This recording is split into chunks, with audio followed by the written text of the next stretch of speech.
particular, sport in Gombe has suffered a lot of setback recently because of, let me say, mismanagement of some individuals.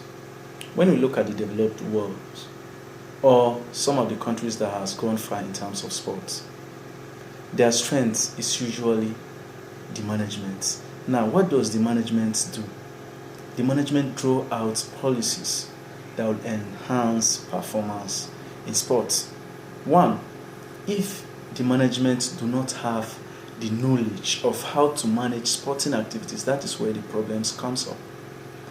Two, if the management are only concerned about the financial aspects or the financial benefits they will get in that sport, that is where the problem comes in. But when the management have the sport at heart, they have the knowledge to drive them forward, then sport will reach its peak. Down here in Gombe, let me state it categorically, our problem is the management.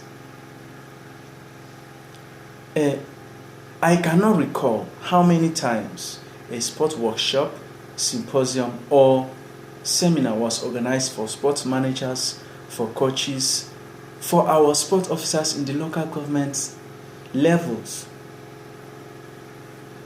I don't know. Okay, now, these people are into management. Then what do they know?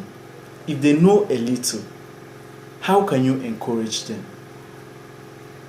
You need to always call their attention, give them refreshers courses, seminars, symposiums, so that it will awaken their spirits to know that yes, we have a task ahead. You cannot only organize competitions.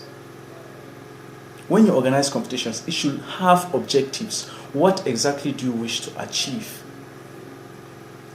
I have been following some Governors' Cup, which in football, which is usually organized year in, year out, but for the last 2 or 3 years, nothing.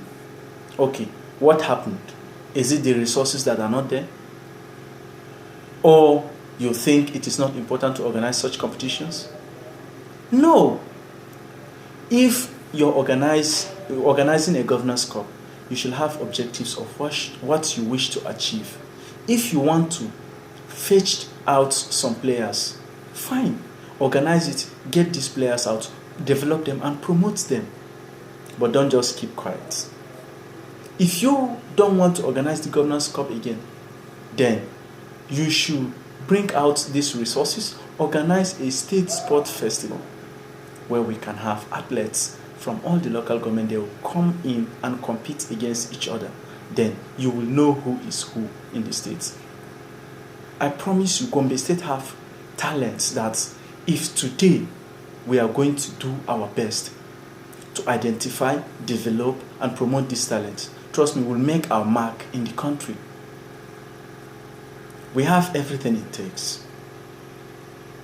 One thing I have realized about Gombe Sport is that we have left everything in the hands of government. Okay, government sponsor this, government sponsor that, government sponsor sports, government sponsor Gombe State, Gombe United, government sponsor Gombe Bulls. Government is getting tired. Recently, Gombe United has gone down. Gombe Bulls are doing well because they have even represented the West African countries in a tournament. But Gombe United, what is happening to them? Don't know. And nobody is saying anything. Our sports in Gombe need to be revived and taken to where it belongs to.